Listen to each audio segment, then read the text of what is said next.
This food stamp scam is killing Florida, and guess who's stuck paying for it? You are. Over the last 4 years, this thing exploded while everybody looked the other way, until now. In this video, I'll show you how the government flew in over 500,000 illegals and gave them free access to food stamps, how the program got hijacked to lock in Democrat voters, and how shady corner stores are turning food stamps into cash and kicking back money under the table. Let's jump in. You've probably heard the name SNAP, right? That's the government's new name for food stamps. They rebranded it in 2008, swapped the paper coupons for a plastic card, and gave it a softer name: Supplemental Nutrition Assistance Program. The program started back in 1964 when Congress passed the Food Stamp Act. The goal was simple: help poor families buy food and help farmers move their extra crops.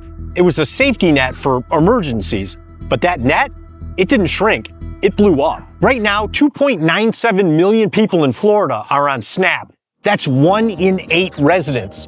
Same thing across the country. 42 million Americans, also 1 in 8. Here's the part nobody wants to admit. The numbers spiked during COVID and they never came back down. This was supposed to be emergency spending. So why are we still spending like it's 2020? Florida isn't the outlier. Florida's the warning sign. What's happening here is happening everywhere, and it's about to get expensive. Florida's making too many mistakes in SNAP, and all the wrong people are getting paid. There's fraud, waste, people double dipping or not even eligible. And guess what? It's about to cost us. Right now, the federal government covers almost all of SNAP, but under the new 2025 law, the One Big Beautiful Bill Act, that's about to change. If a state messes up too much, it has to start paying part of the bill. How?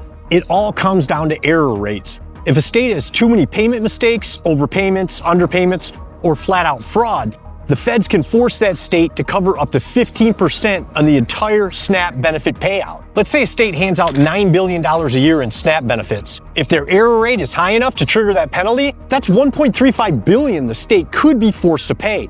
Money that used to come from Washington. And the worst part? It's not just the benefits. States would also have to cover extra admin costs to clean up the mess. So yeah, under OBBBA, if Florida doesn't get its act together, taxpayers here could be staring down a $1 billion disaster. So how did SNAP spiral out of control? Easy. It was planned. The Biden administration brought in millions of illegal immigrants, handed out welfare benefits, and figured, hey, future Democrat voters, that's the game. Move enough people into swing states, give them free stuff, and you lock down elections forever. Just look at California. That plan has already worked. And guess who's stuck paying for it? You, the American taxpayer. While poor Americans, the ones who actually need help, get pushed to the back of the line. According to the Center for Immigration Studies, 59% of households headed by illegal immigrants are using at least one major welfare program. That includes SNAP, Medicaid, cash benefits, housing, all of it. Now, Democrats love to yell, illegals can't get SNAP, it's illegal. And they're technically right. Undocumented immigrants aren't eligible. So what did they do? They changed the labels. They started calling illegals legal, giving them titles like refugee, asylum seeker, parolee, or even TPS recipient, which stands for temporary protected status. That's the trick, because once you give them one of those statuses, they can get benefits. On paper, it's clean. In reality, it's a scam. And that brings us to the CHNV parole program. You probably have never heard of it.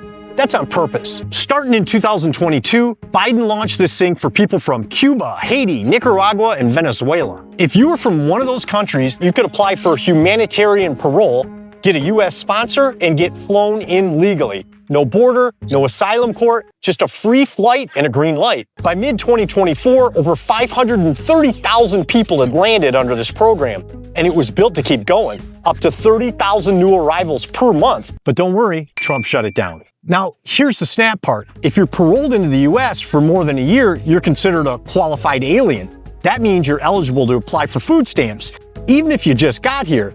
And the loopholes don't stop there. Kids under 18, they get SNAP immediately, no 5-year wait. And if mom or dad has TPS, temporary protected status, they skip the wait too. That's how these families got into the SNAP system the same month they arrived. And it wasn't just food. A lot of them got free housing, healthcare, cash payments, and even cell phones. So while the rest of the country could be staring down billions in SNAP penalties for fraud and screw-ups, Biden was busy flying in 500,000 brand new qualified aliens who can plug into the same system.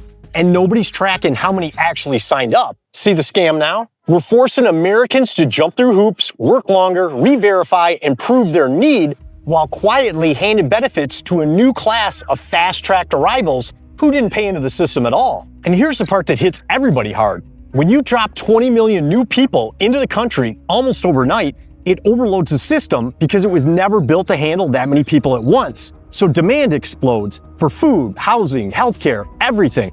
Prices go up, supply goes down, but the people flooding the system, they're not paying for any of it. You are. But here's the good news. People started paying attention, and one of them is Brooke Rollins, now Secretary of Agriculture under Trump, and the one leading the charge to clean up SNAP. In February of this year, we asked for all the states for the first time to turn over their data to the federal government to let the USDA partner with them to root out this fraud, to make sure that those who really need food stamps are getting them, but also to ensure that the American taxpayer is protected. And once they got the info, they uncovered issues like 500,000 people with duplicate Social Security numbers, which led to 800,000 ineligible recipients being removed nationwide. That's a huge win for the American taxpayer. Doesn't this sound like common sense? I mean, who would be against it? 29 states said yes, not surprisingly, the red states.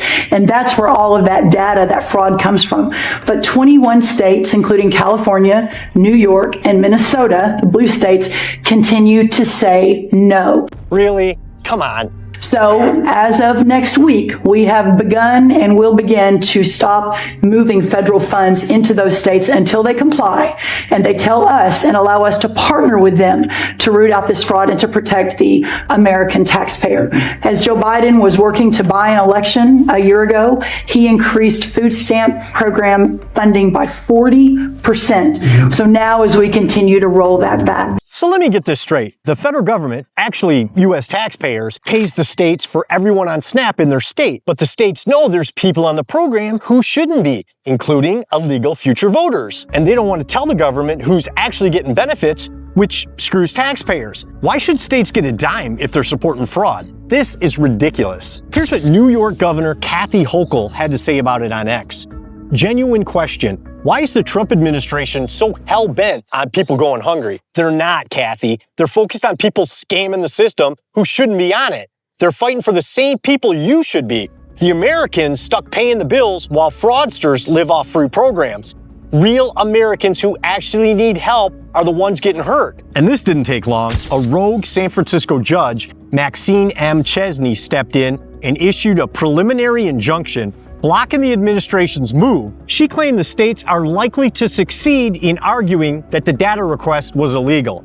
But even with that ruling, the Trump administration isn't backing down. They made it clear, if states won't hand over the data, they're not getting the money. And now the whole fight's headed straight for a legal showdown. Here's what I think. If you're taking federal money for a program funded by U.S. taxpayers, then you better be ready to turn over every document the government asks for, especially when it's about cleaning up fraud in a system that's broken. But let's be real, it's not just illegal aliens or healthy adults milking SNAP instead of working.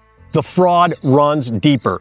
You got shady corner stores and fake markets running scams of their own. Retailers trafficking food stamps for cash. And even the USDA admits it. Retailer fraud is a huge part of SNAP abuse, and it's way harder to catch.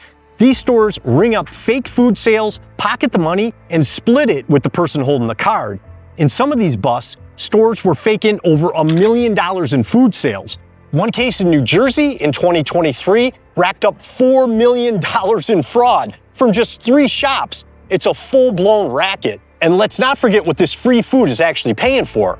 Did you know that 45 million people, 1 out of every 8 Americans, receive food benefits?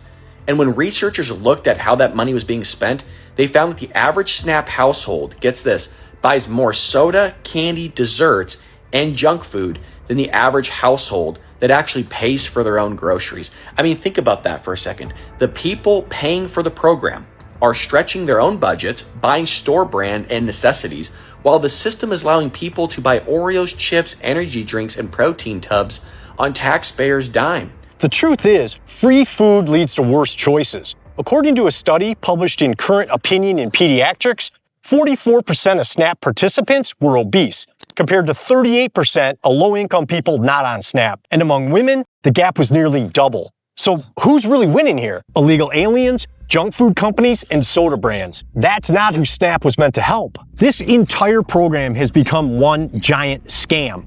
People have figured out the loopholes and are cleaning up. It's not just a broken system, it's a criminal operation. Fraud isn't just about lazy recipients. It's organized, it's deliberate, and Trump's team is the first in years to actually treat it like what it is, a nationwide money laundering machine. This shouldn't be complicated. If you're elderly, sick, or disabled, you should get help.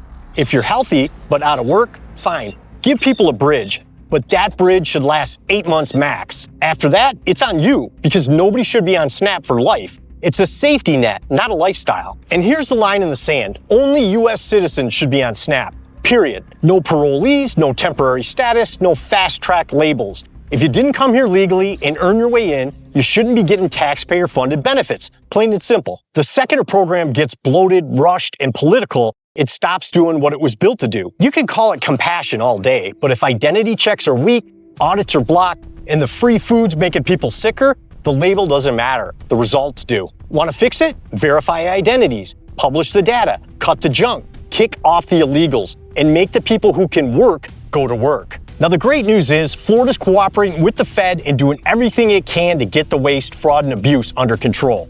Governor Ron DeSantis does everything he can to protect Florida taxpayers. Or does he? Click here to learn the reason why DeSantis won't end property taxes in Florida, even though voters have been screaming for it. DeSantis has crushed it on everything else, so why is this the one thing that's not getting done? Click here, and I'll see you there.